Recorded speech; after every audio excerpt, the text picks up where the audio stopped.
Eegaan abdii dhabee. Ana dhiisi reeffi koo biyya kana keessaa hin ba'u.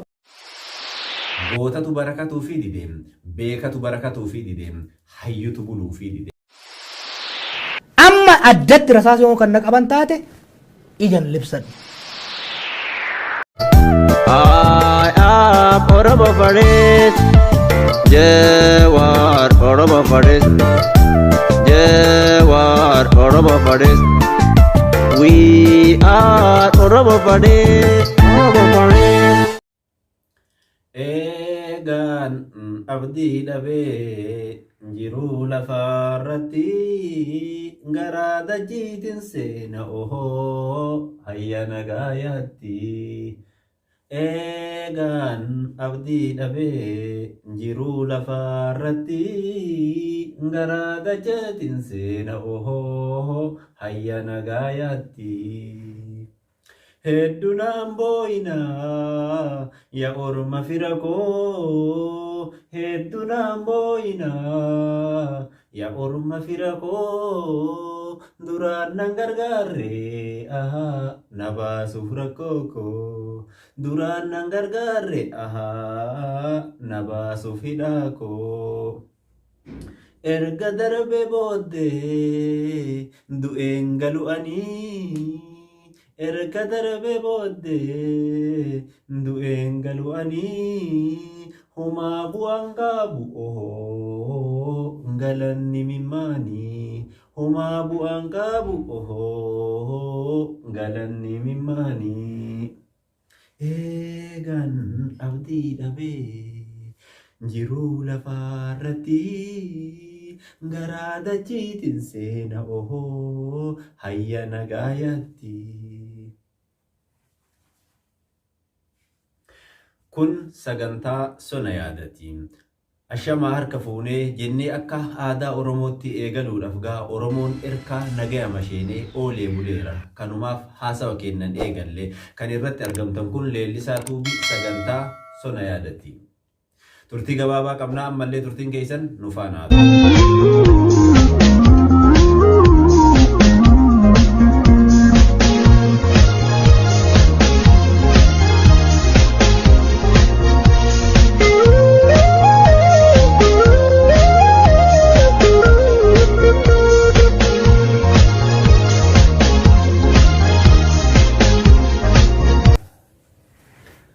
Harka fuunee jennee nagaa isin gaafachuun eegaluudhaaf Oromoon nagaa erga dhabee erga nagaa masheenee oolee bulee jira. Namni afaan kana dhaga'u nama Oromoo waan taateef jecha. Kan diraatis kan firaatis afaan kana warra dhaga'u hundaa'u Oromoodhaaf waan dubbanna taateef jecha Oromoon nagaa erga dhabee oolee bulee jira. Kan irratti argamtan kun sagantaa sona yaadati. Sona yaadaa keenya har'aatiin qabannee dhufnee jirra.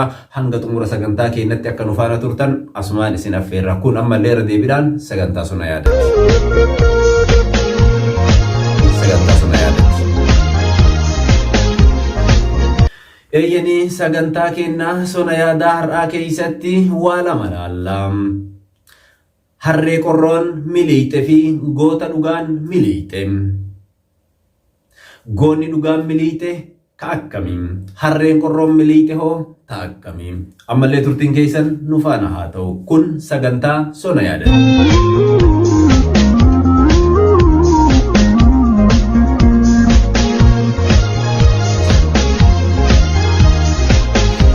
Eeyyeen egaa harreen beeylada manaati. Duraanumaa fe'aadhaaf uumamte.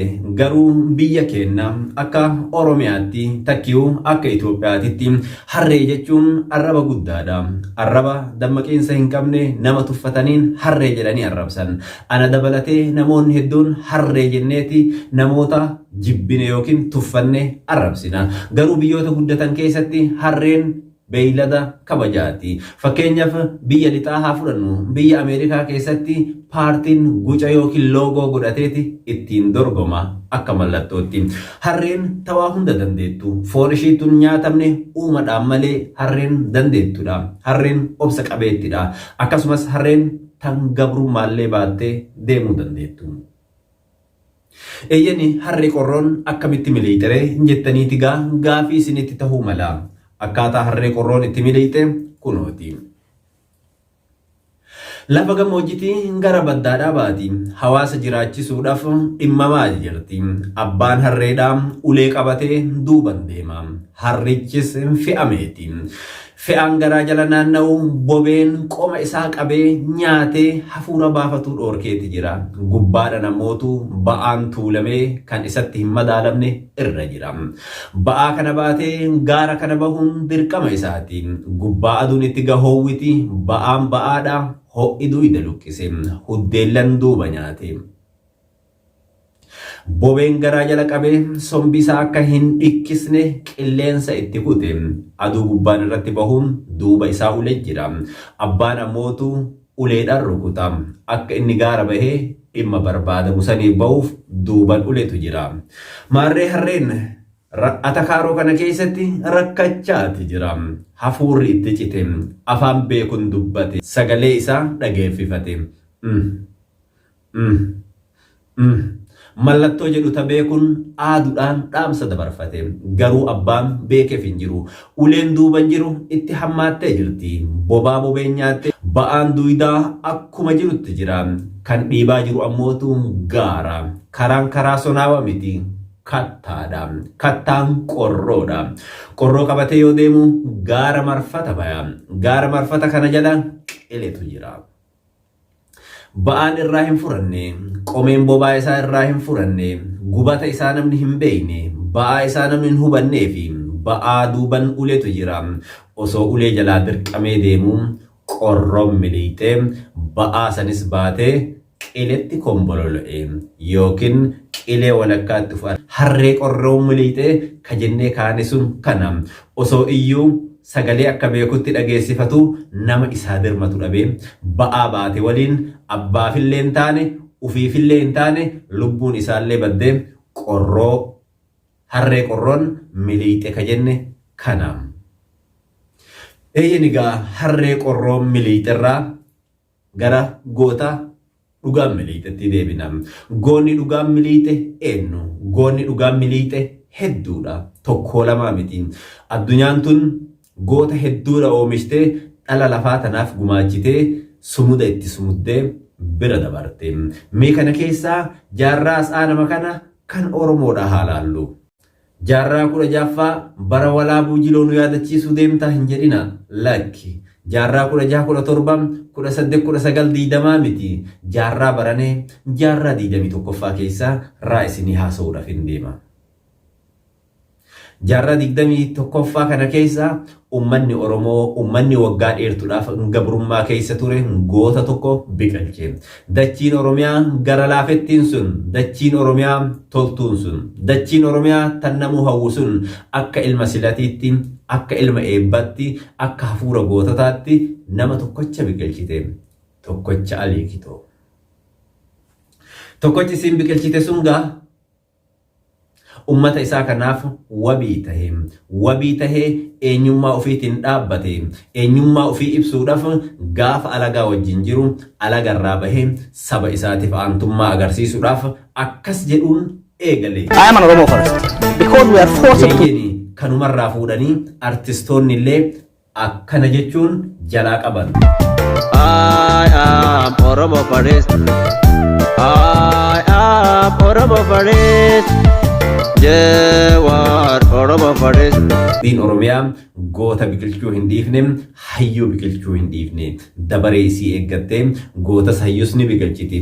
Garuutu gootatu barakatuu fi didee, beekatu barakatuu fi didee, hayyutu buluu fi didee.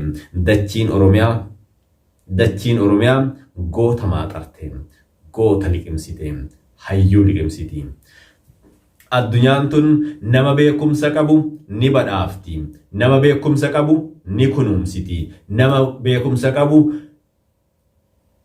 deeggarsa jabaa gooteef ol baaftee dhaadheessiti. Ittiin barsiisti. Garuu biyya Afrikaa, biyya Oromiyaa keessatti Oromoo taanan dhalootan namni beekumsa qabaannan diina tayaa, ni alagooma, ni bineensoma. Bineensa daran adamsamee beekumsaan ajjeefama. Biyya biraatitti beekumsi kabajaadhaa si badhaasa. Biyya Oromiyaatitti beekumsa qabaachuun kee of tahuun kee ammoo lubbuu kee si baasa. Beekumsa keenya itti himnee jirra.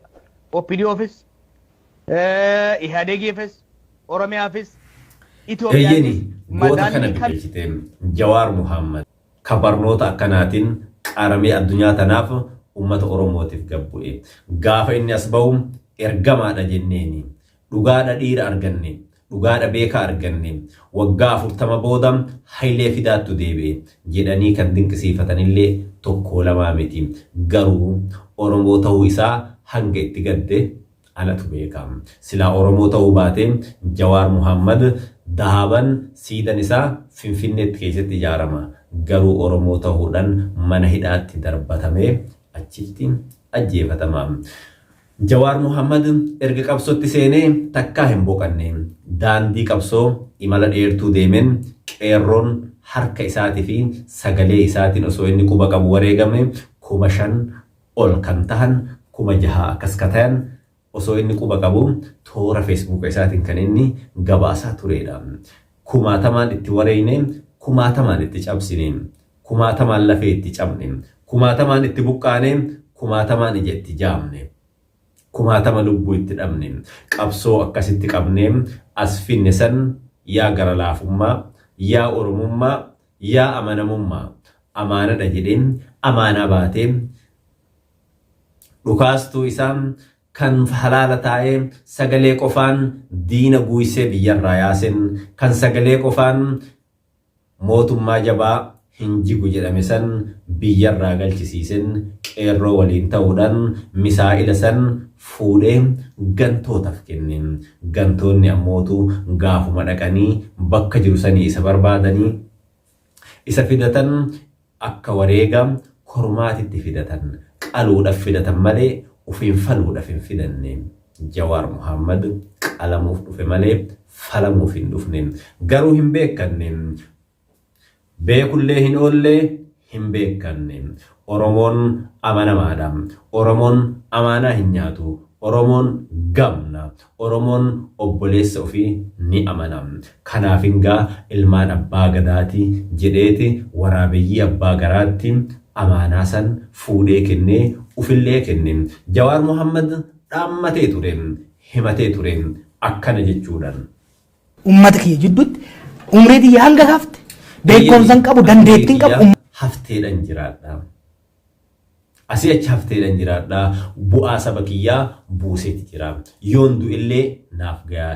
Yoon jiraadhillee saba koof jiraadha jedhee murteeffatee dhufe. Gaafuma biyyatti galu. Gaafa Jawaar biyyatti galu kan hin simanne hin jiru. Kan harka hin dhooyne hin jiru. Garuu ammoo Oromoon tokkolleen keessa hin jiru. Cufti isaaniitu kijibdoota, gantoota, hattoota warra garaaf bulu. Warra garaaf bulu jennaan beeylada tokko yaadadhe. Fakkeenya yeroo hundaa beeyladumatti fudhattaa jechuun keessan hin oolu. Eeyyeni dubbitu wal fakkaata. Eeyyeni beeylada kana hin argitan jedheeti yaada. Beeyladni kun jaamus jedhama yookiin lolli maatii jedhaniini. Lolli maatii kun garaan isaa baay'ee guddaadha. Aannan inni buusurra nyaata inni nyaatutu guddaadha. Kiiloo 10 hanga 15 guyyaatti soorata. Nama qabeenya gahaa qabu malee, nama ooyiruu guddoo qabdu malee kunuunsuu hin danda'an. Inni kun baay'ee gowwaadha. Beeylada jiran keessaa duubatti hafaadha. Saalqunnamtillee hin fiigu. Baay'ee qabbanaa fi qorraadha. Hansaraadha nyaata. Bakka hansaraa kennaniifitti achumarra dhaabataa oola. Tiitisnillee achumatti isa nyaatti. Cirriilleen achumatti isa nyaachaa oolti. Achumaa taa'ee cirrii fi tiisisa faccifataa oola. Hansararra taa'ee. Osoo achirraa hin sochoone bakke magaraa itti argate sanitti itti dhiite itti bariiti. Uummata Oromoo keessa qabsaa'onni waggaa dheeraadhaaf turan, qabsaa'onni gurguddaan warri garaan isaanii hagana gagayan kun cufti isaaniitu beeylada kanaan tokko. Bakka hansaraa itti argatan, bakka waan nyaataa itti argatan sanirraa tasuman socho'anii. Achumatti itti dhiitee bariiti, achumatti du'anii. Kanaafin beeylada kanaan wal natti fakkaatanii. Beeyladoota keessaa beeyladni gowwaan beeylada kana jedhee jaraan tokko wal natti fakkaatanii. Dubbi kararraan naan ba'e gara dubbii xiyyaatti deebi'a. Jawaar Muhammad uummata Oromootiif uf kenne lubbuu ofiitis kenne biyyaa fi biyyeetii irratti sabaa fi lammii kiyya keessatti gala jedheetiin kan abdadhu paaspoortii Ameerikaa miti kan abdadhu tika mootummaati miti rabbii gaditti ummata kiyyan abdadha jedhee ummata Oromoo ummanni Oromoodha ummata abdataniire tana gaafii sinumaaf hindiisa Jawaar Muhammad taakkuu takka ummata Oromoo irraa hin baqadhu jedhee eeyyen hin baqanne. An Jawaar Muhammad biyya kana hin ba'u. Ana dhiisi reeffi koo biyya kana keessaa hin ba'u. Waadaan qaba. Eenyuani ji'a sagalitti hin daladde. Ijoollee sabiyyii ijoollee xixiqqoo wareegamte diina dhaabatte wareegamsaniin adda miti. Jawaar Muhammad taakkuu takka hin baqanne wajjin gatama malee gatee hin deemu jedheen harmee Oromiyaa irra wareegama jedheen waggaa dheertuu biyya namaa keessa joorree kanaa achinuu gayaa jedheen. Jawaar Muhammad ummata Oromoo waadaa seeneef hanga firiixaafim irraa hin hirrifne ummata hin ganne waadaa sabaa hin nyaanne ummanni Oromoo mootu waadaa isaa hin eeyne ummanni Oromoo isa gane ummanni Oromoo isa gate ummanni Oromoo hidhaaf isa saaxile ummanni Oromoo du'aaf isa kaadhime ummanni inni abdate sun rabbii gaditti warri kaleessa gaafa inni beeksisa paartiitiif biyya keessa naanna'u dachiin nama hanqatte sun har'an tana harki caalu dhiibbaa ta'anii isarratti dhagaa darbu gariin isaanii du'a isaa eegu gariin isaanii Jawaarimaa irraanfatanii jiranii ummanni inni ummata Oromoo abdadha jedhe sun ganee gatee jira Jawaariin du'aaf afaan waraabessaa kaanii kaadhimanii jiranii namicha kana ni beeytu jedheeti yaada. Namichi kun bara wayyaanidha dahninnati yookiin tika nagaa keessa ture yeroo hedduu deddeebi'eetiin isinii himaa ture namichi gantuun namichi hattuun namichi maraattuun namichi biyya san gurgurate namni maraatatti biyya san kenne akka nama ufii waa ta'e fakkeessee firaasha gaariirra hangar'aa ciisaa mindaa nyaataa hangar'aa nagaan biyya fedhe keessa deemee jiraatu namicha kana.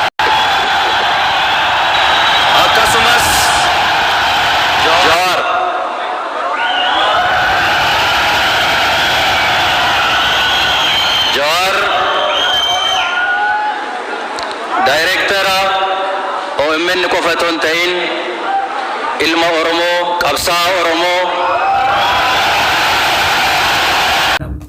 namni abaa'oo bakka isaan jiranii diinuma wajjilleen jiraatan biyya alaa jiranii bakka fedhanitti baafatuu danda'an bakka isaan jiran sanii dhaqee namni fide isa kana ture lammaa kana ture namni abaa'oo fide mooraa diinatitti biyya keessa itti galche isa ture. Jaalmarroon duraa'uu ni jira.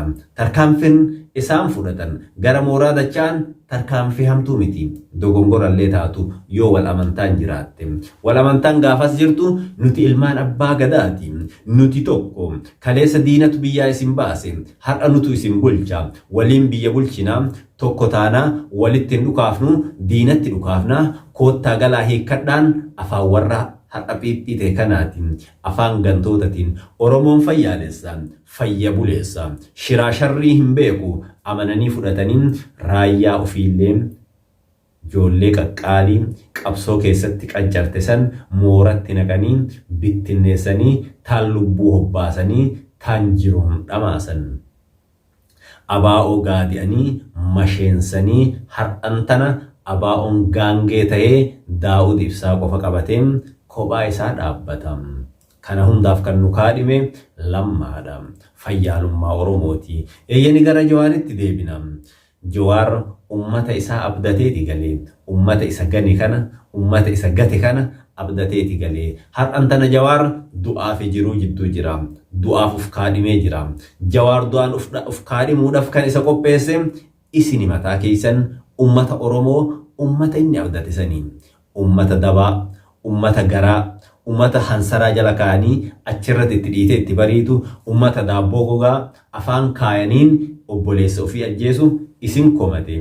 Jawaar Muhammad wanti du'a ofitti murteesse jiruu akkanaa tanaa mannaa alagaan biyya teenya irratti warri kaleessa gaafa nuti qeerroo 5,000 itti gabbarru taa'ee nutti koflu biiraa dhugaa har'an tana biyya keessa bashannanaa nuti akkatti rakkannee cabuu kanarra duunee baduu wayya dhokatu wayya jedhee eeyyeen goonni ilma hundeessallee hacceen Oromoo ajjeesu caalaa wanni na aarsu hin jiru du'ee baduu laa wayya. Oromoo irratti dhukaasuu arguurra caala.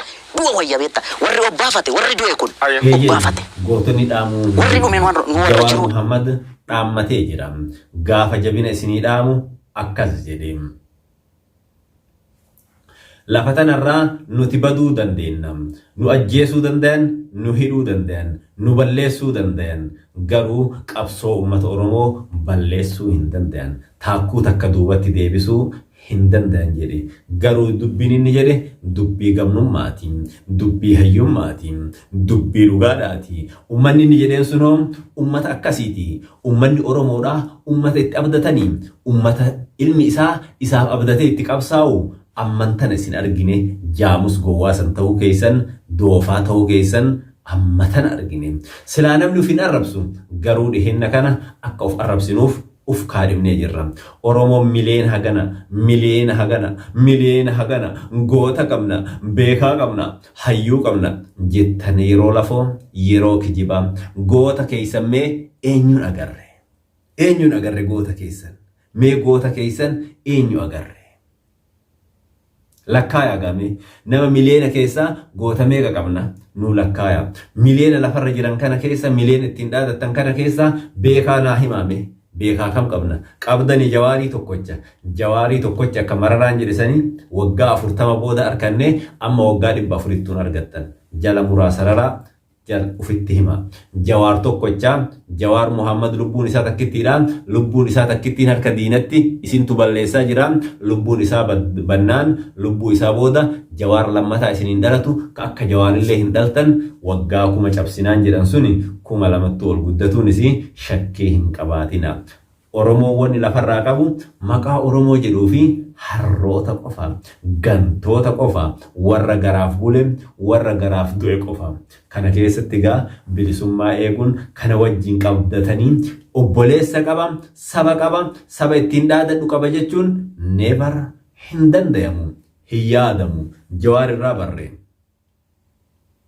Kutannoo isaa, dhiirummaa isaa, jabina isaa, dhaloota sodaan dhaalchisu jedhee uf ajjeesuuf ufitti murteessuun isaa jabina daangaa hin qabne, jabina fakkii hin qabne.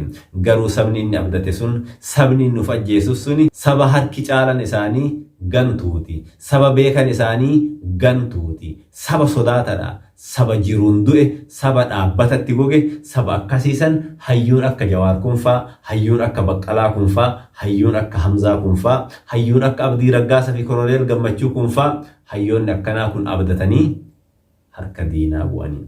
Diinni maal nu godhe? Nutu wal godhe.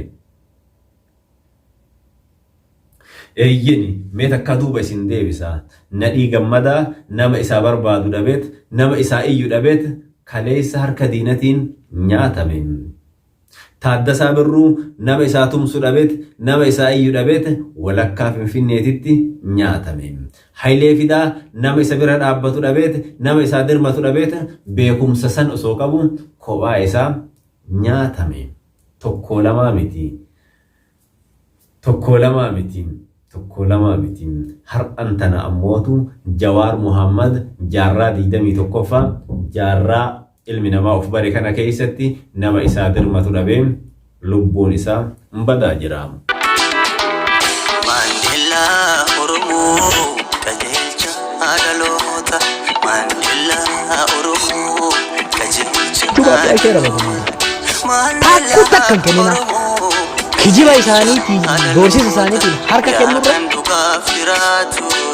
ati mararta baadiyoo fi fagoo sitti karaa jira takaagaluu wallaalanii fagaatanii jira baadiyoo fi fagoo sitti karaa jira takaagaluu Miskiinatu bara qushaayya mana fincaanii faranjii haxaa'e birri nuu kennaa ture. Warri har'a OMN jaba baasu kun gaafsa illee wayyaaniin ergameeti saatalaayitii jaam godhaa ture. Namtoonni siyaasaa Oromoo Jawaar Mohammad dabalatee har'allee sabni Oromoo biraa hafanillee isaan ammoo mana hidhaa keessa ta'anii qabsoo Oromoo biraa hin hafne hanga lubbuun keenya dabritee lafa kanarraa bannutti kaayyoo Oromoo hin jijjiirru jedhaniiti qabsootti jiru. Waan hidhamaan siyaasaa takkiu hidhamaan mana hidhaa jiru tokko raawwachuu danda'u lubbuu ufiitirratti murteessaniiti raawwachaati jiru. Barabaraan akka addunyaatitti gootonni diddaa harka diinaa ta'anii dhageessisuudhaan beekaman Muhammad Ali, Martin Luther King, Nelson Mandela, Mahatma Gandhi fa'aa akka fakkeenyatti namoota jajjaboo addunyaan kun dhala lafaatiif gumaachitee lubbuun isaanii har'an tana jiraachuu baattullee seenaa isaanii dhalli irraa baratudha. Mahatma Gandhiin nyaata lagachuudhaan mana hidhaa keessatti beekama. Yeroo hedduu nyaata lagatullee guyyaa xumuraatiif yeroo xumuraatiif guyyaa 21f nyaata lagate. Kanaan addunyaan har'a yaadattee Father of Indian jedhanii baha fagoo Eeshiyaatti faarfama. Jawaar faahoo har'a qabsaa'onni kenna qabsaa'onni haqaa baatiidhaaf beelaati jiru. Nuti hoo kana uf gaafanne gaafa lubbuun jaraa dabarte ni sheenoo inaalaata. Tana gaafii walumaaf dhiifna. Waan hidhamaan mana hidhaa keessa jiru raawwachuu danda'u hunda raawwachaati jiru. Tarkaanfiin isaanii sirriidha dhibbaan dhibbatti. Lubbuu ufee jibbaniin itti murteessanii jiran. Kan jiruun du'e nuhi malee warra ala kanaa midhaan nyaatee jiruudhaan du'etu du'e malee isaan yoo du'anillee seenaa galmeeffatanii du'a dhiiraa du'an. Oromoo waan harkaa qabdu daabni dhagaa sitti fakkaatte borsheena'uu hin ooltu. Tan jettu gaa qophii sona yaadaa asumaan waliif galchinaa hanga sagantaa biraatiin walitti deebinutti an leellisaa Oromiyaatiin horaa bulaa. I am Oromo Faris, Jawar Oromo Faris, Jawar Oromo Faris. We are Oromo Faris, Oromo Faris. We are Oromo Faris. Jawar ekono ye nyamanges.